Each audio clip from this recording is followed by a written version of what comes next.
Hola, buen día. ¿Hay alguien? Hola, buen día. Buen ¿Cómo día. andan?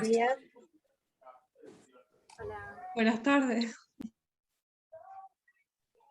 hola, buen día. Esperen que... No, profe.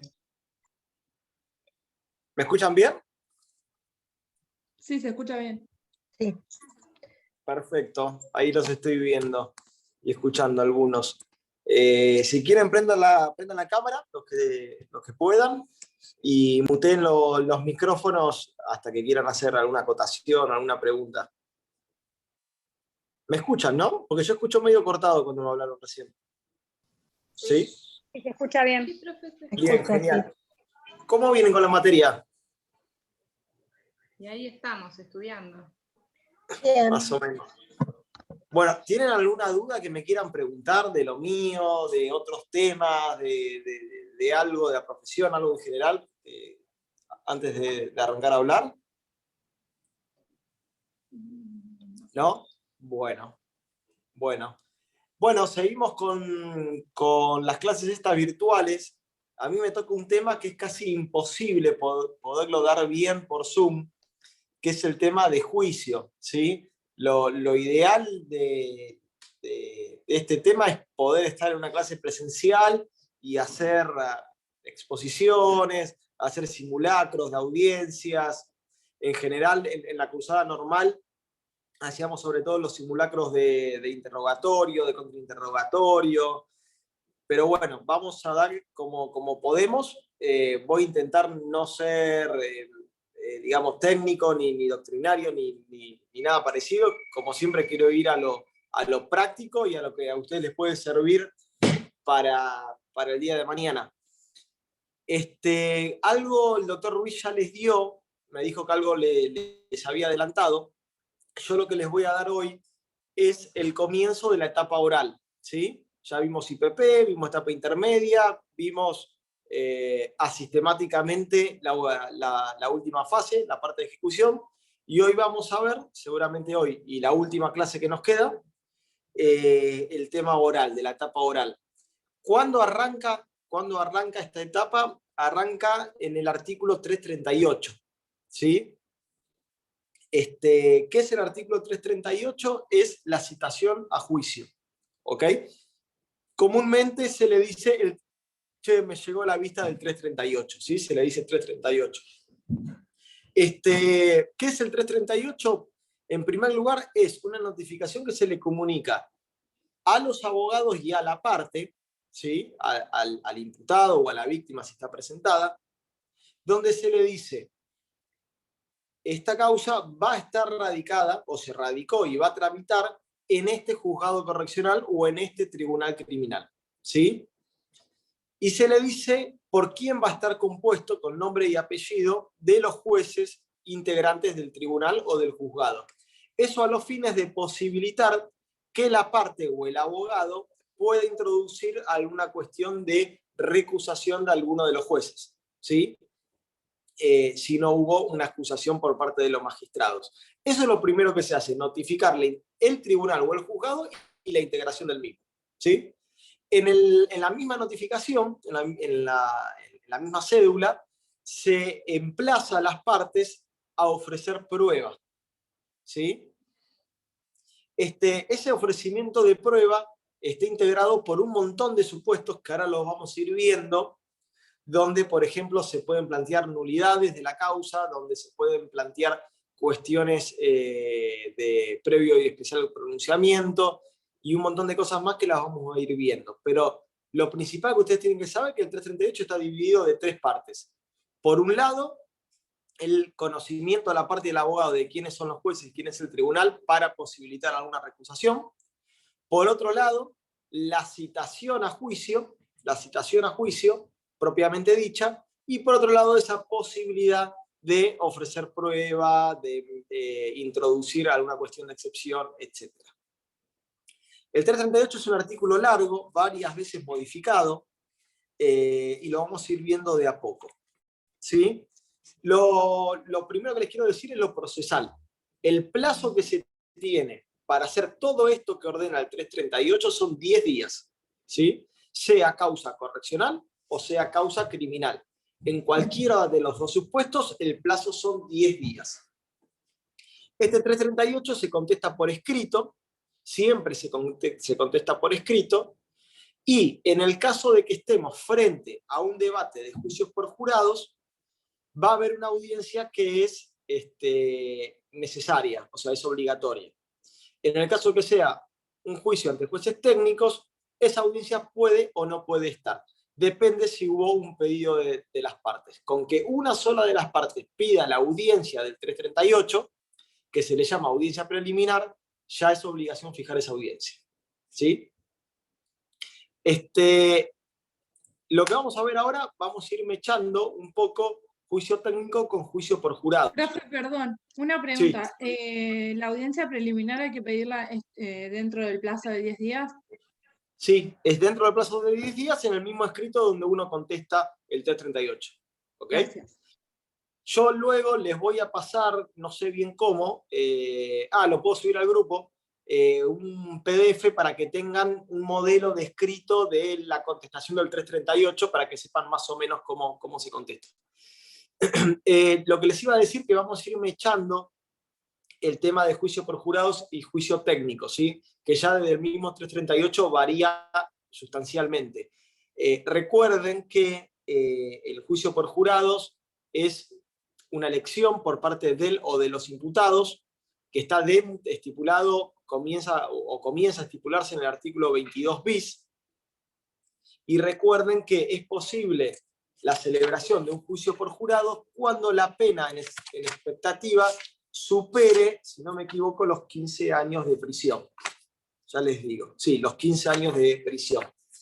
Esa opción de juicio por jurados, la parte imputada la tiene que comunicar al juzgado en oportunidad de contestar la oposición a la elevación de la causa a juicio. Es decir, que estamos hablando cuando finaliza la IPP y arranca la etapa intermedia, ¿sí? En ese momento, en el 336, cuando contesta la oposición, es el momento donde el imputado, en caso de que tenga un delito cuya pena en abstracto supere los 15 años de prisión, debe decir si renuncia al juicio por jurados. En caso de que no diga nada, va el principio general, que es juicio por jurados. Eso es el principio constitucional, ¿sí? En caso que manifieste expresamente que no desea el juicio por jurados, el mismo 22 bis marca que hay que celebrar una audiencia oral y pública, el juez le explica qué es lo que está sucediendo, qué es lo que tiene que elegir, y verifica al juez que la elección sea libre y prestada en forma voluntaria por la parte. Si eso sucede así, se celebra la audiencia y se renuncia al juicio por jurados, pasa un juicio técnico, si no va a un juicio por jurados. Les hago ahí una apreciación para que sepan que el 22 bis marca que en caso de varios imputados y que uno de ellos elija juicio por jurados y el otro elija un juicio técnico, el código marca que debería ir a un juicio técnico, ¿sí?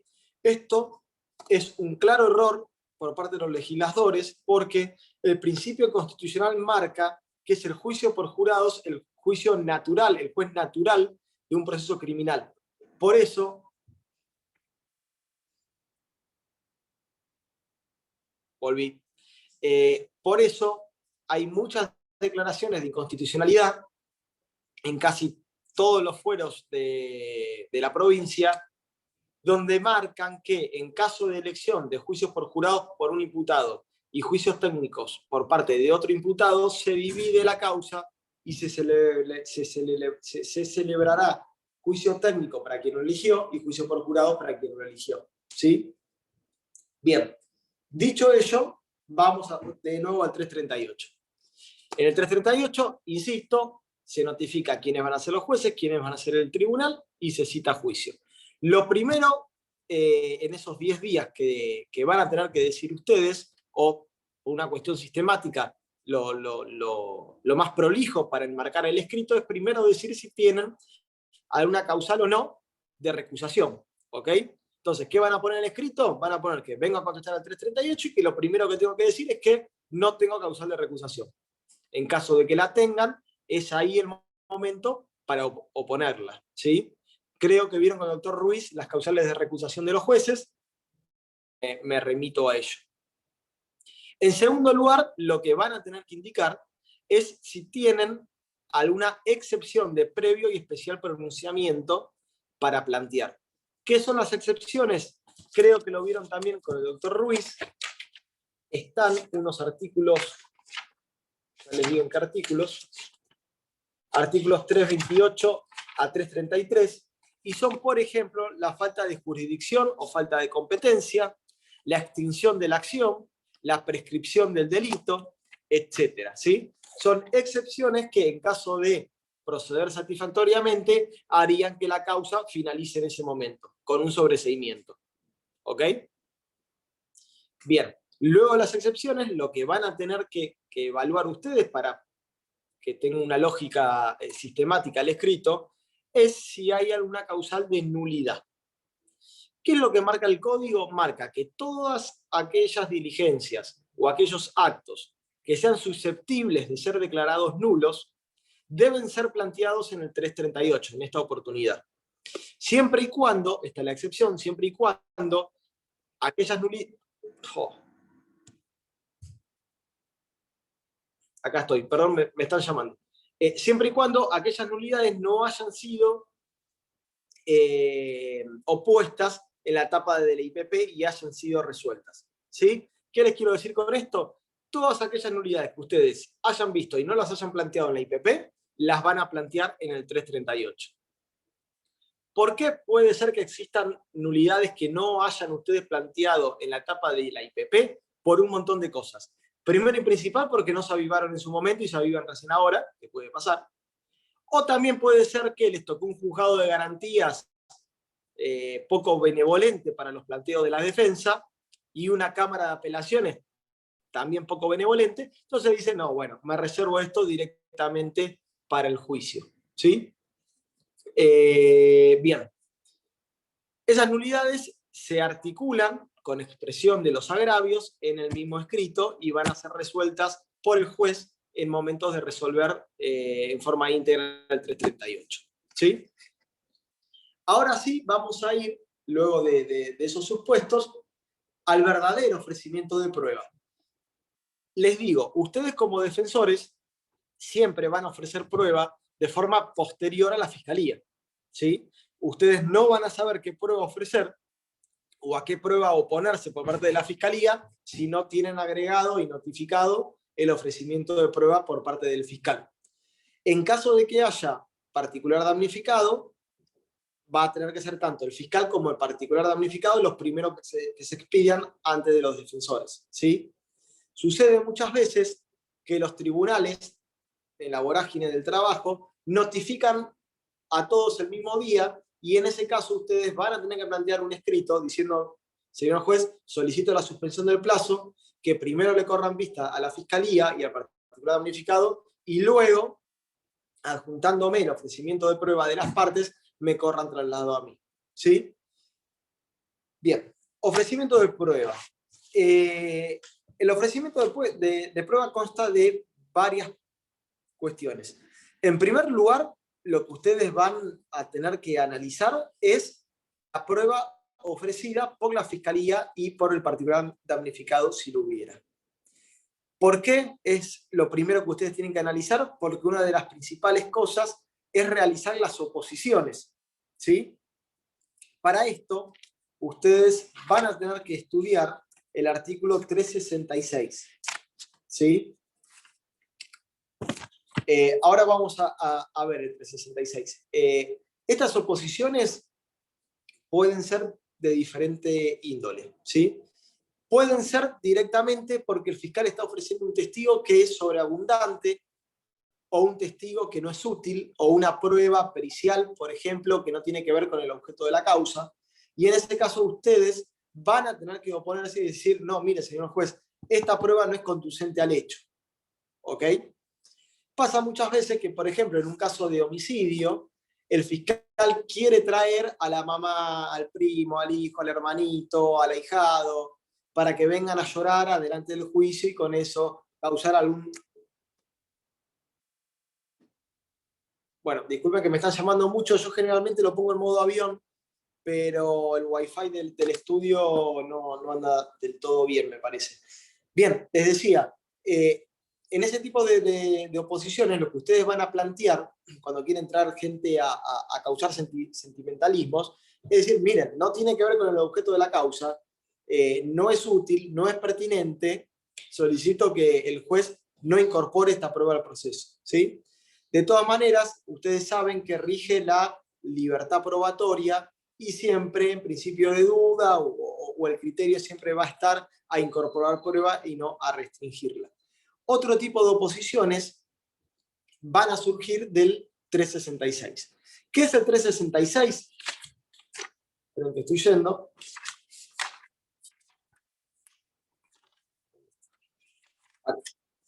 El 366 es el que marca cómo ingresa determinada prueba a un debate, ¿sí? El título del 366 es lectura. ¿Por qué es lectura? Porque marca qué prueba puede incorporarse al debate y que valga como prueba por su simple lectura. Y por el contrario, qué otra prueba hay que producirla en el debate. ¿Se entiende? Ustedes saben que las constancias de la IPP, estas, no son prueba en sí mismas, ¿sí? Es decir, no valen para que un juez luego dicte una sentencia, excepto algunas cuestiones como las que ya vimos, como los adelantos extraordinarios de prueba, ¿sí? En ese caso valen como prueba. Pero bien, hay una excepción a esto, es decir, hay una excepción que hace que las constancias de la IPP valgan como prueba, y es lo que se incorpora por lectura, ¿sí? ¿Qué significa incorporar por lectura algo? Significa que se agarra de la IPP una declaración testimonial de fulano de tal, y el fiscal solicita, quizás porque tiene poca importancia en la causa, que no se traiga a ese testigo al debate oral y lo que dijo la IPP valga como prueba. Eso es una incorporación por lectura, ¿sí? Esto es la excepción a la regla. La regla es que la prueba tiene que ser producida, tiene que ser rendida en la jornada de debate oral. Esto es la excepción, ¿ok? En ese contexto, el 366 dice: las actuaciones de la investigación penal no pueden ser utilizadas para fundar la condena del imputado. Esto es lo que les acabo de decir. Con excepción, se pueden incorporar por lectura las siguientes: la declaración del imputado prestada en la investigación penal preparatoria. Es decir, el 308. ¿Ok? Excepcionalmente, el 308 sirve como prueba a través de la incorporación por su lectura en el debate. Número 2. La declaración de quien, como testigo, al momento de llevarse a cabo la audiencia, hubiera fallecido, se hallare inhabilitado por cualquier causa para declarar o se encuentra ausente sin poder determinar su paradero. Esto como es de la siguiente manera: la Fiscalía va a tener que demostrar que arbitró todos los medios necesarios, que realizó prueba, que investigó el paradero de una persona para poder incorporarla por su lectura. En caso de que la Fiscalía simplemente mencione: miren, no pude encontrar al testigo, eso no es la causal para incorporar por lectura al debate una declaración, ¿ok? Tiene que demostrar que agotó todos los medios posibles para dar con esa persona, ¿ok? En el supuesto de una persona fallecida, bueno, eso será demostrable con el acta de defunción, y en el caso de una enfermedad que impida que la persona vaya a un debate oral, se tendrá que demostrar aquella enfermedad. Otro supuesto es la declaración de los imputados rebeldes. Estos son los imputados que se encuentran ausentes del proceso. Acá les voy a aclarar un tema. Esto puede darse pura y exclusivamente en el caso que existan más de un imputado.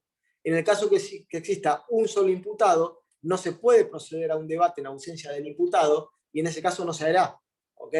Pero en el caso que existan otros imputados, el debate se va a hacer por los otros imputados y la declaración del imputado rebelde se podrá incorporar por lectura al solo efecto de fundamentar la sentencia condenatoria o absolutoria. No voy muy rápido, ¿no? ¿Voy bien? Bien, perfecto. Bien, otra excepción. La denuncia, la prueba documental, la prueba de informes, las filmaciones, grabaciones y actas de inspección, registro domiciliario, requisa personal, secuestro y reconocimientos, siempre que el testigo los aludiere en su declaración durante el debate, y acá marca cuál es el límite de incorporación de estas piezas procesales, al solo efecto de verificar contradicciones, incongruencias u omisiones. ¿Qué quiere decir esto? Viene fulano de tal a declarar y dice, no, bueno, yo en realidad vi tal cosa. Y en una declaración anterior de ese fulano de tal, en la IPP, había dicho lo contrario, o había dicho algo que en esta ocasión no lo dice. En esa oportunidad, luego vamos a ver cómo, se puede incorporar por lectura su declaración anterior a los fines de acreditar incongruencias, omisiones, etc. ¿Sí?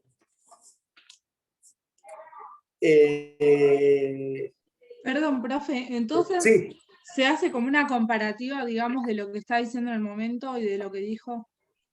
sí, es como una comparativa.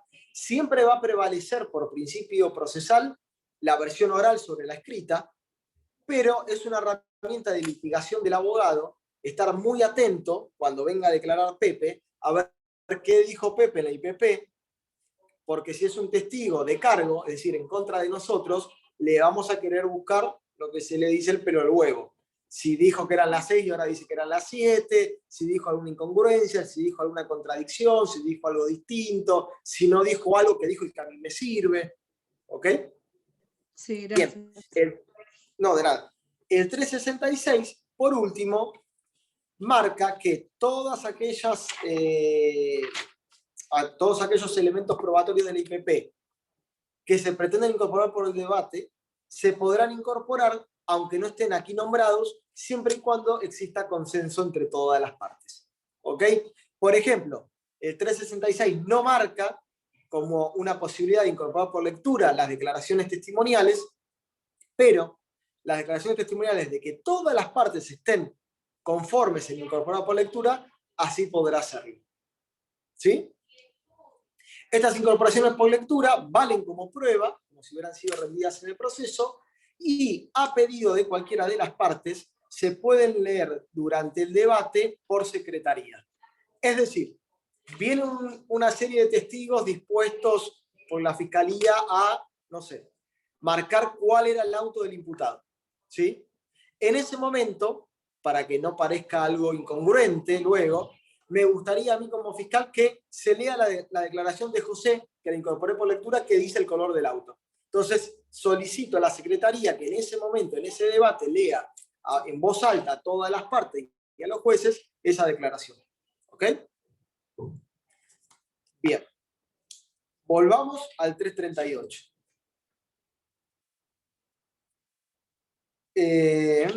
¿Por dónde íbamos? Bien. Oposiciones, estábamos hablando a la prueba por parte de la Fiscalía o el particular damnificado. ¿Qué otro tipo de oposiciones pueden realizarse? Oposiciones a prueba que nosotros entendemos que fueron realizadas con algún vicio. Entonces, en ese caso se va a pedir una nulidad.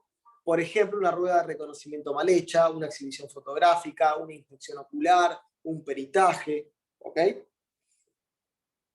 ¿Qué otro tipo de oposiciones pueden existir? Estoy pensando, les dije las sobreabundantes, las impertinentes. Bien, más o menos. Otro tipo de oposiciones que pueden existir son aquellas que violan algún derecho constitucional de nuestro defendido, ¿sí? O de nuestro asistido en caso de ser particulares damnificados. Por ejemplo, solicitan una pericia psiquiátrica sobre mi defendido. Y yo ahí puedo oponerme, ¿ok? Porque eso es un acto voluntario del imputado. En caso que yo no quiera que mi defendido vaya a un peritaje, lo voy a mencionar, digo, me opongo a esta prueba, mi defendido no va a concurrir, y en ese caso no se va. ¿Sí? Bien. Una vez que nosotros hemos expresado en el escrito sobre las oposiciones de la prueba de la Fiscalía, corresponde ahora que nosotros hagamos lo propio, es decir, ofrecer la prueba que vamos a utilizar para sostener nuestra teoría del caso en el juicio oral.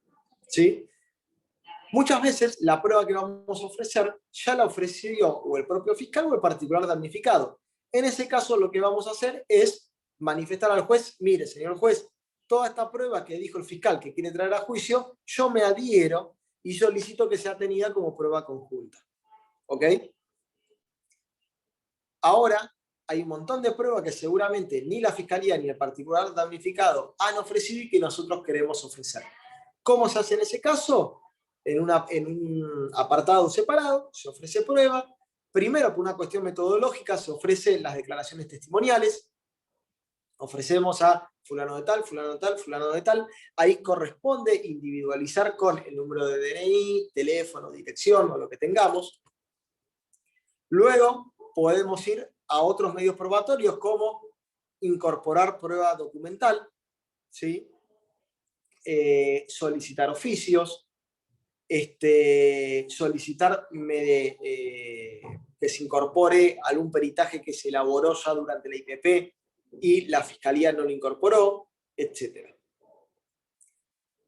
Por otro lado, más allá de esa prueba que tenemos que ofrecer, también tenemos que ofrecer un tipo de prueba a producirse que se llama instrucción suplementaria.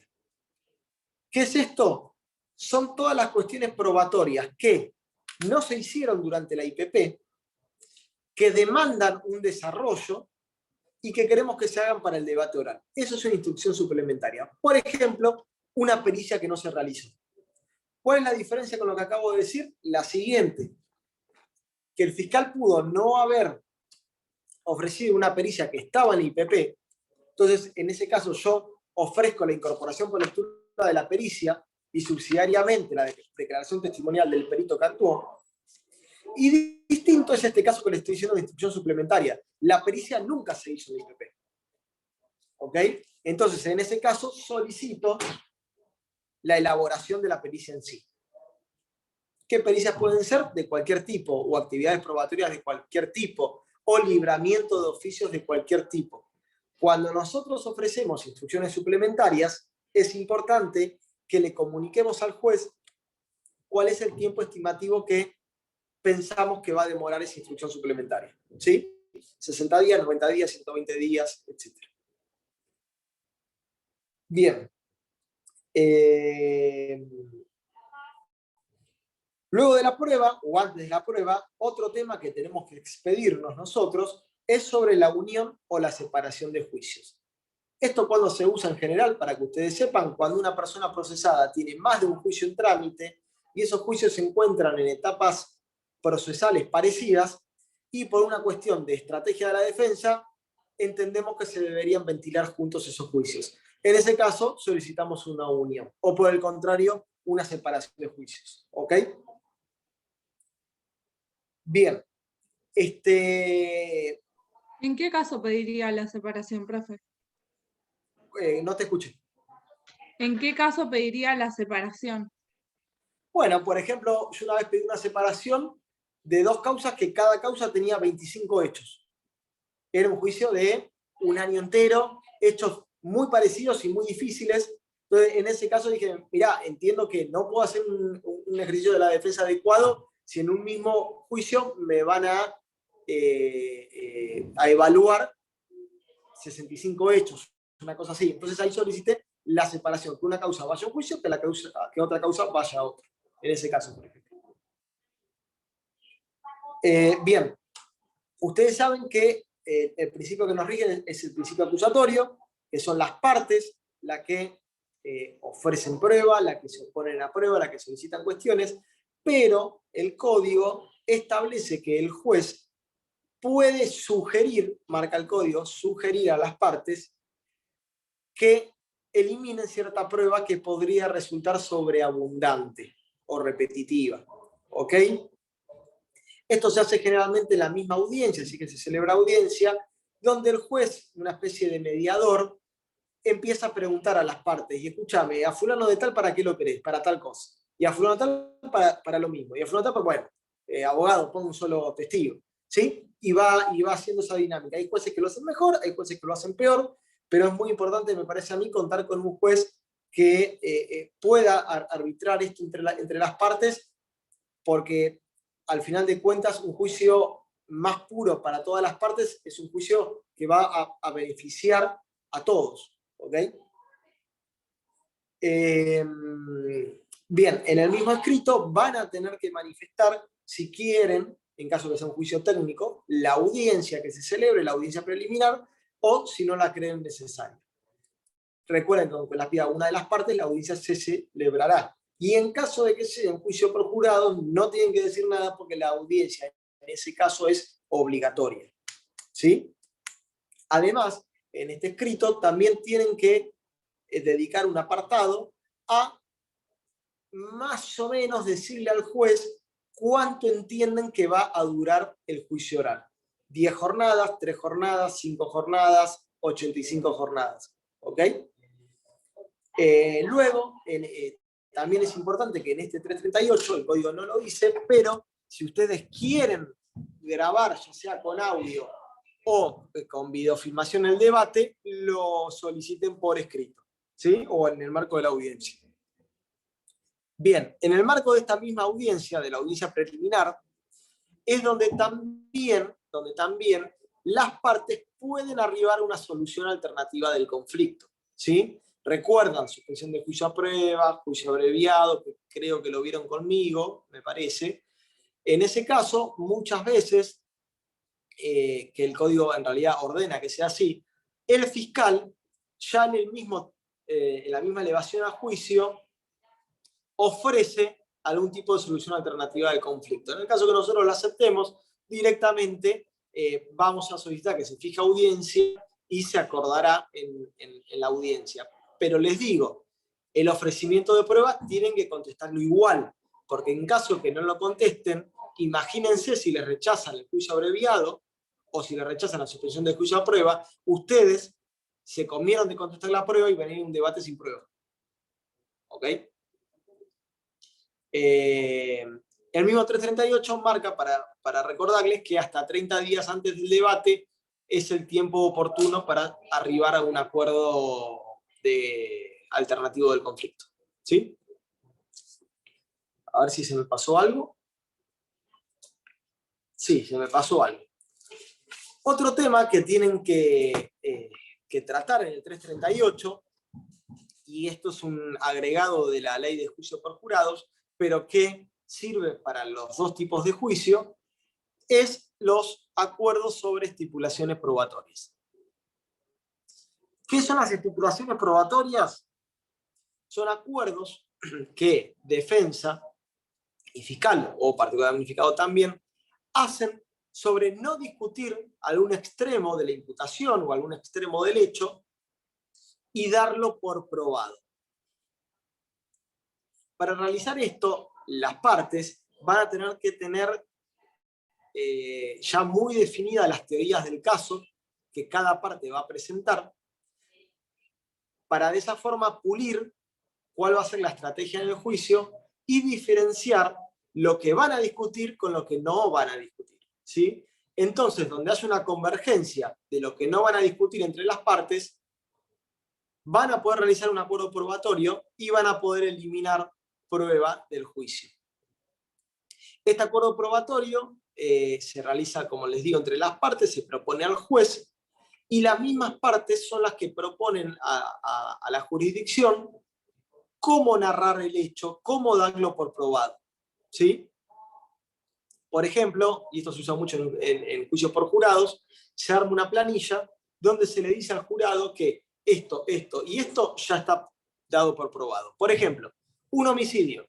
Yo lo que voy a discutir es una legítima defensa. No voy a discutir entonces que mi cliente lo mató, que el cuchillo era de mi cliente. Entonces ahí directamente se hace un acuerdo probatorio. Obviamente el acuerdo probatorio, yo tengo que estar muy vivo de cómo lo va a narrar el fiscal, ¿sí? Cosa de que a mí no me signifique ninguna contraprestación para la teoría del caso que voy a plantear. Acuerdo probatorio. ¿Alguna duda de todo esto que venimos charlando? ¿No? ¿Nadie que quiera agregar algo? Nada, bien. Bueno, seguimos.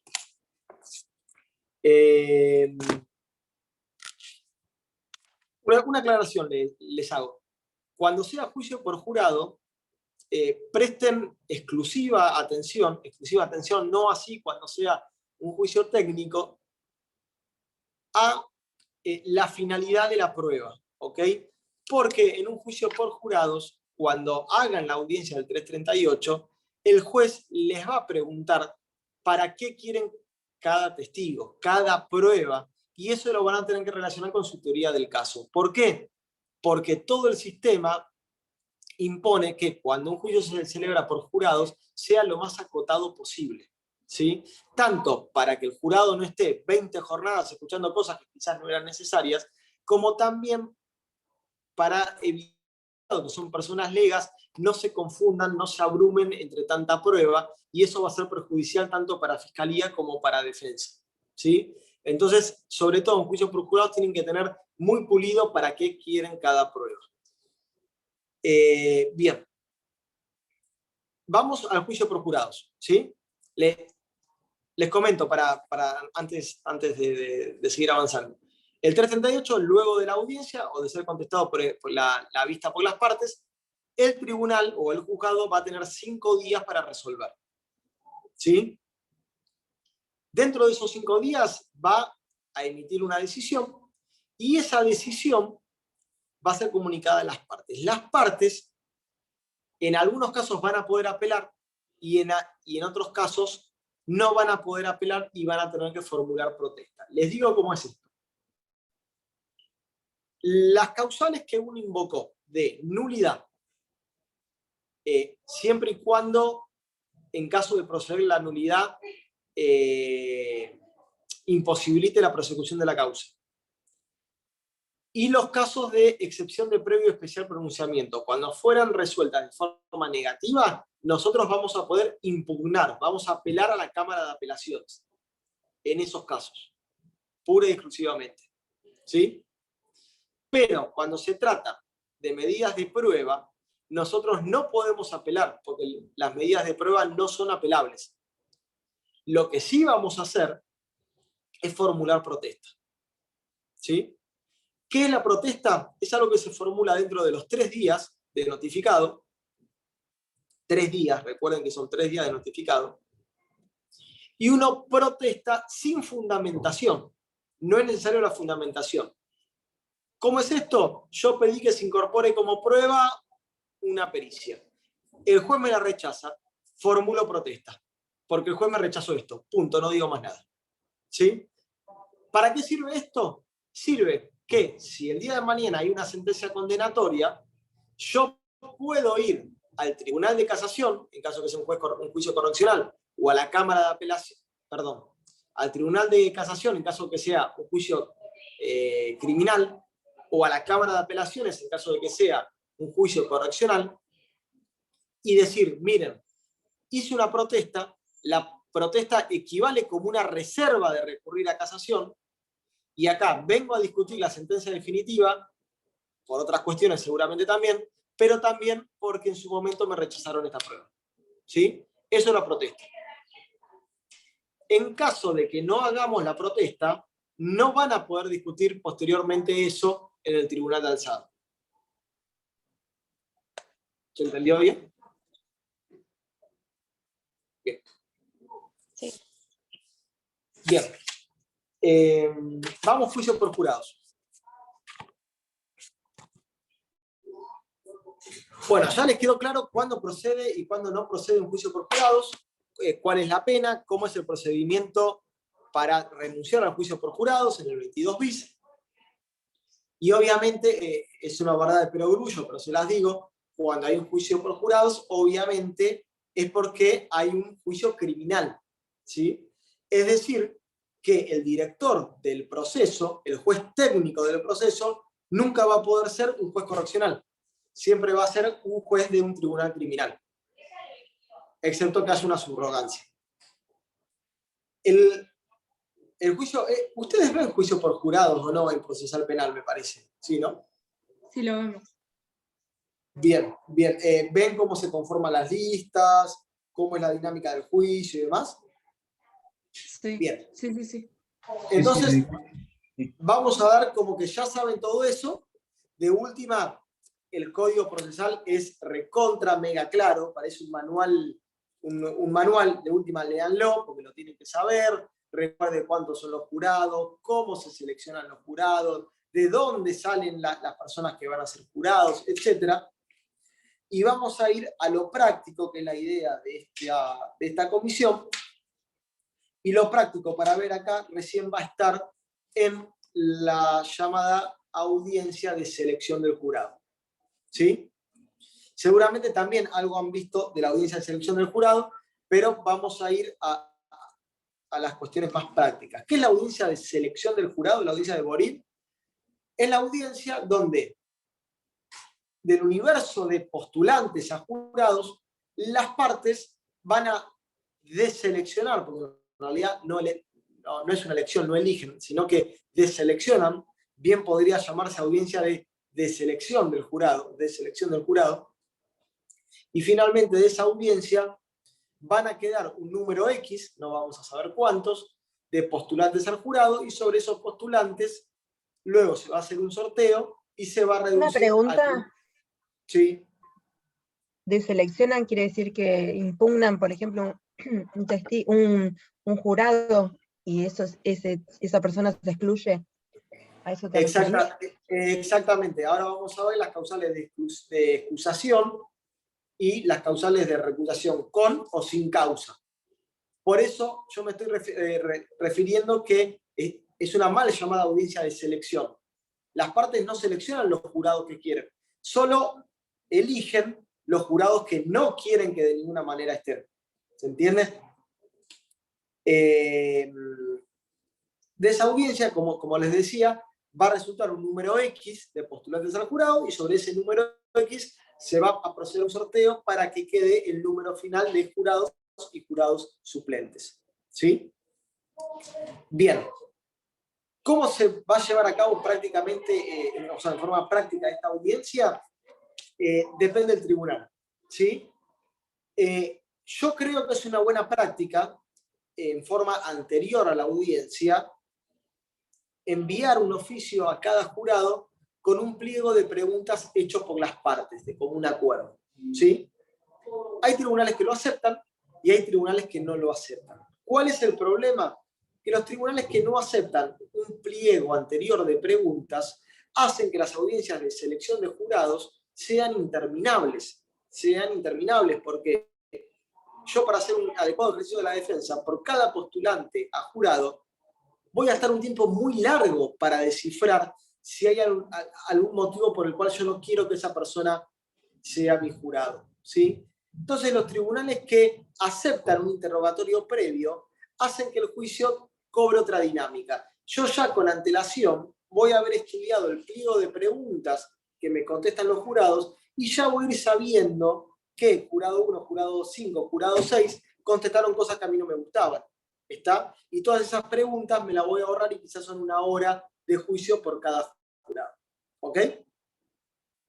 ¿Qué preguntas pueden existir en ese pliego o van a ser directamente en la audiencia de selección? Bueno, preguntas, esto se lo voy a decir muy resumido, hay libros enteros y estudios jurídicos, por ejemplo, en Estados Unidos, dedicados a esto, pero valga para que les quede de concepto. Preguntas que a mí me denoten, que a mí me signifiquen que el jurado no va a ser o no va a actuar con la imparcialidad, objetividad e independencia que yo deseo. ¿Sí? Esto va a estar dado por cada caso en particular. Por ejemplo, algún caso que yo he defendido también junto con el doctor Ruiz, de homicidio, ¿sí? Donde nosotros con Ruiz planteábamos un homicidio en exceso de la legítima defensa. ¿Qué me va a interesar saber a mí? Me va a interesar saber si tuvo familiares que fueron víctimas de algún hecho que resultaron con lesiones o que resultó la muerte. ¿Qué opinan sobre defenderse por nuestros propios medios, qué opinan de la legítima defensa, qué opinan de la pena de muerte, qué opinan, ¿entienden? Y de esa forma ir viendo si a lo largo de las preguntas detecto un jurado que a mí no me gusta. Recuerdo en este caso que les dije con el doctor Ruiz, que vino una persona que evidentemente era muy católica, etcétera, que dijo que para él nunca de ningún modo era posible concebir matar a otra persona. Ni siquiera aunque esa persona nos quiera estar matando a nosotros. Bueno, lo primero que hicimos fue anotarlo en la lista y pedimos una exclusión de ese jurado, ¿sí? Eso es un caso muy, quizás, burdo, ¿sí? En la práctica son casos más finitos, más al detalle que uno ve, pero bueno, te sirva como ejemplo eso. Bien, esa audiencia de selección de jurado también va a estar dada mucho por la dinámica que le impriman las partes. En algunos casos he tenido donde se interrogó a los jurados en el marco de la audiencia, primero en forma general, por ejemplo, diciendo, bueno, levante la mano quien, no sé, ha tenido un familiar abusado sexualmente. Entonces levantaban la mano, íbamos anotando. Otras dinámicas han sido distintas, han sido directamente, postulante por postulante, pasar por el interrogatorio de las partes, ¿sí? En ese caso son audiencias mucho más largas. Sea como sea el caso, lo importante es que ustedes sepan que como defensores y también como fiscales, la audiencia de selección de jurado es una audiencia de primordial importancia que le va a sellar la suerte del juicio, ¿sí? Yo creo que el 50% del caso se gana acá, se gana en esta audiencia. ¿Ok? Bien. El código marca, esto ya lo deben haber estudiado también en procesal penal, que existen causales de excusación, eso léanlo del código, que es cuando un jurado puede excusarse, y existen causales de recusación, es decir, cuando nosotros podemos excluir a un postulante del jurado, ¿sí? Está esto en el artículo 338 cuarta. Excusación, inciso 2, impedimentos, inciso 1, recusaciones, inciso 4. ¿Sí? No, perdón, inciso 3, recusación con causa, inciso 4, recusación sin causa. Recusación con causa. ¿Cuáles son las recusaciones con causa? Son aquellas recusaciones que hay un motivo para demostrar que ese jurado no puede ser, para la redundancia, jurado. ¿Sí? Las recusaciones con causa son ilimitadas, obviamente, porque si hay una causa, no se puede limitar a la parte a plantear una recusación. Básicamente, cuando hay una recusación con causa, siempre que exista un motivo fehaciente de que ese jurado no va a poder ser imparcial, no va a poder ser independiente, no va a poder ser objetivo. Y acá, como una cuestión de litigación, les digo lo siguiente. Ustedes saben que las recusaciones con causa son limitadas, las recusaciones sin causa son limitadas. Entonces, en la praxis, es muy importante, quizás cuando uno ve una futura recusación con causa, no terminar el interrogatorio en la tranquilidad de decir a este jurado lo saco con una recusación sin causa, ¿sí? Sino, si uno detecta que esa persona va a poder terminar diciendo una barbaridad, ¿sí? Como la que dijo, por ejemplo, esta persona en el juicio por jurados que tuve con Ruiz, hay que seguir avanzando en el interrogatorio para poder conseguir una recusación con causa. No sé si se entiende lo que acabo de decir, pero de forma de no quemar una recusación sin causa. ¿Me entiende? ¿Me entienden? Sí, creo que sí. Bien, perfecto. Recusación sin causa. En principio el código marca que son 4 recusaciones sin causa por cada parte, pero también marca que cuando haya más de un acusador o más de un defensor, se agregarán 2 recusaciones sin causa por cada parte. ¿Sí?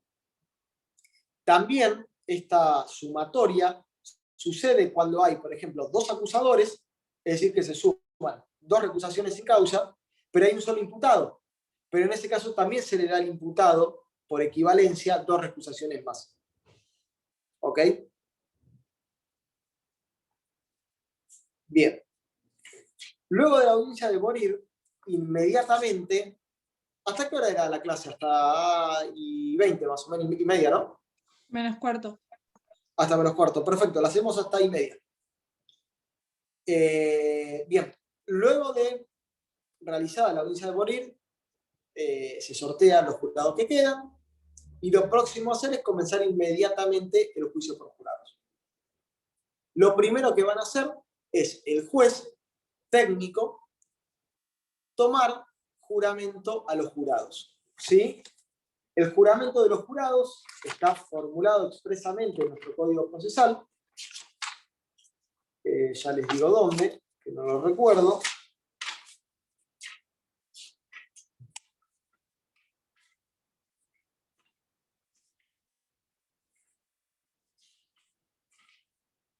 Artículo 342 bis.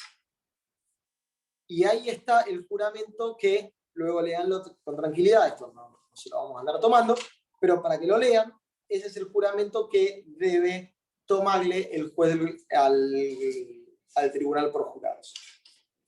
En la sala, como deben haber visto en las películas, va a estar conformada por un tribunal en el medio, el jurado en uno de sus costados, el secretario del juez técnico al lado del juez técnico, y las partes enfrente, digamos, del juez y en forma lateral al jurado.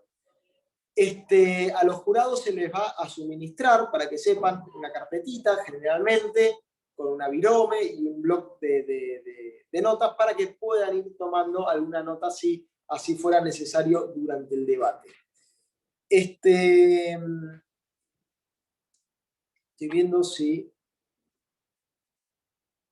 Bueno, les pido nada más, sí, para no nombrarlo ahora, que repasen luego estos artículos que no les di, que vieron el procesal penal, de cuántos jurados tienen que ser, cómo los eligen, de dónde salen, ver bien las causales de acusación y demás. ¿Sí?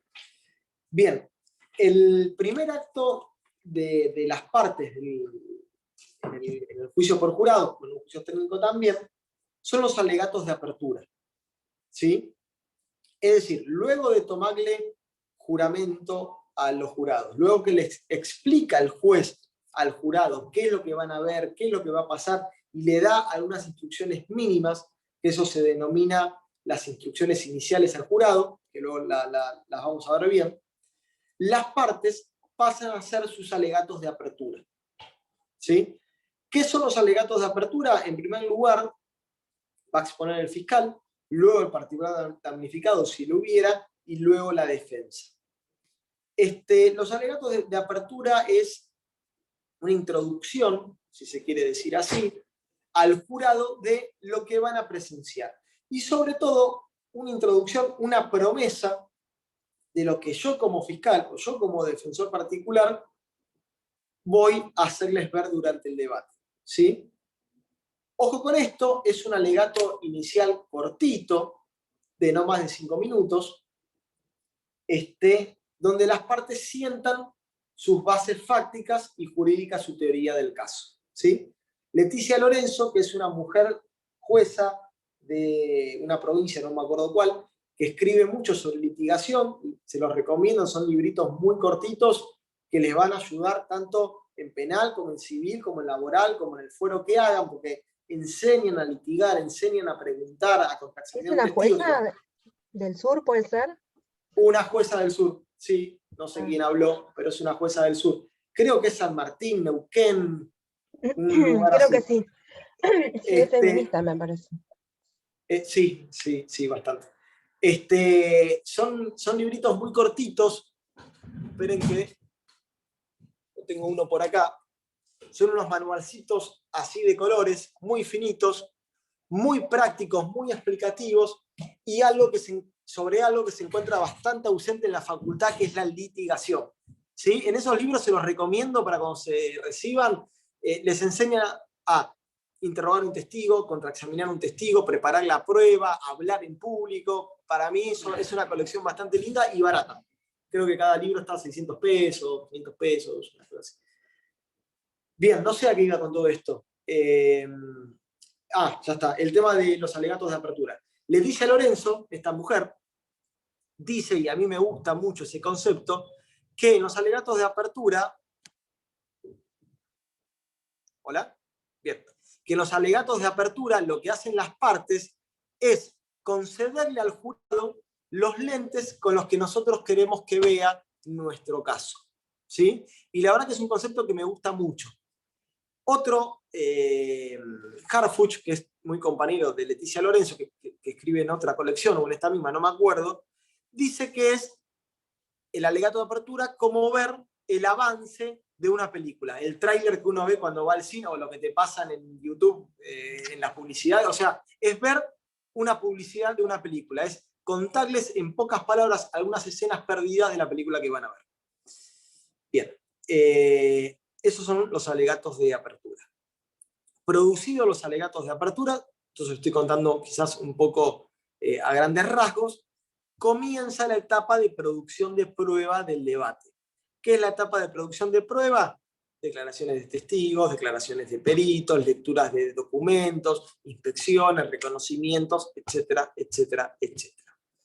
Sepan que, así como el fiscal es el director de la IPP, también es el director del juicio. O sea, el que presenta el caso es el Estado quien le presenta el caso al jurado. Y por esa razón debería ser el fiscal quien elige cómo presentar su caso. ¿Qué testigo va a ir primero? ¿Qué testigo va a ir luego? Si va a haber una cámara Gesell, poner antes la cámara Gesell o ponerla después, etcétera, al menos de la prueba que él presente, ¿sí? La lógica indica que luego de la producción de prueba de cargo de la Fiscalía, va a venir nuestra producción de prueba, así como dos colectivos, o sea, primero un colectivo de prueba de la Fiscalía, luego un colectivo de prueba de parte de la defensa, y ahí seremos nosotros quienes elijamos por una cuestión de estrategia y de litigación qué prueba vamos a ir produciendo antes, qué prueba después y qué prueba en el medio, ¿sí?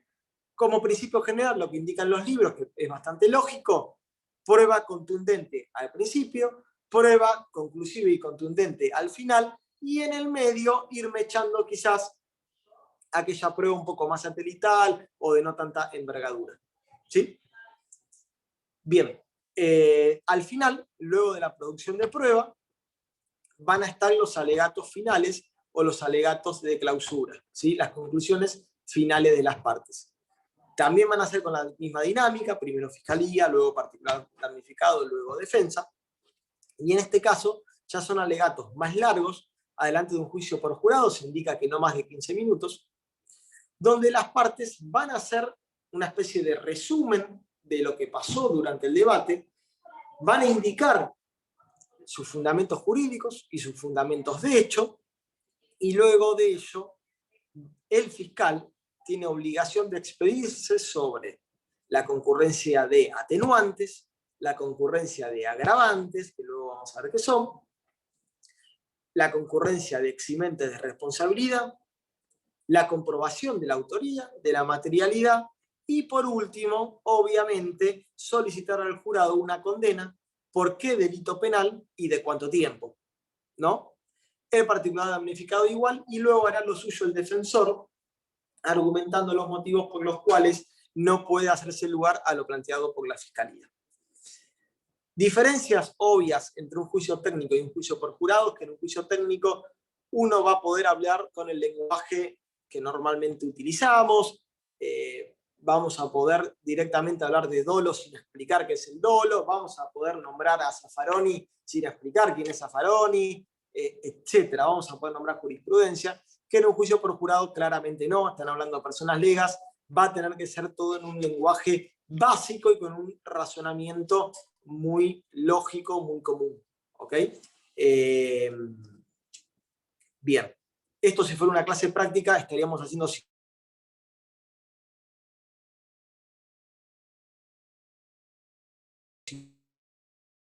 simulacros con los grupos, acá estoy. Desgraciadamente no se puede hacer. Bien, ¿qué es lo que pasa en el medio? No, son I24. Va a quedar pendiente para la clase que viene cómo es la producción de la prueba, ¿sí? cómo son los interrogatorios, cómo son los contrainterrogatorios, quién pregunta, quién no pregunta, qué tipo de preguntas se pueden hacer, etc.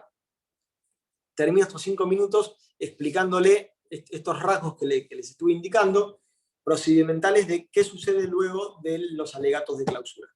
Luego de los alegatos de clausura, en caso de que estemos ante un juicio con jueces técnicos, directamente se da por finalizada la etapa probatoria, se le concede al imputado el beneficio de la última palabra, si quiere decir algo como última palabra, y luego los jueces o el juez pasa a deliberar y a dictar sentencia, ¿sí?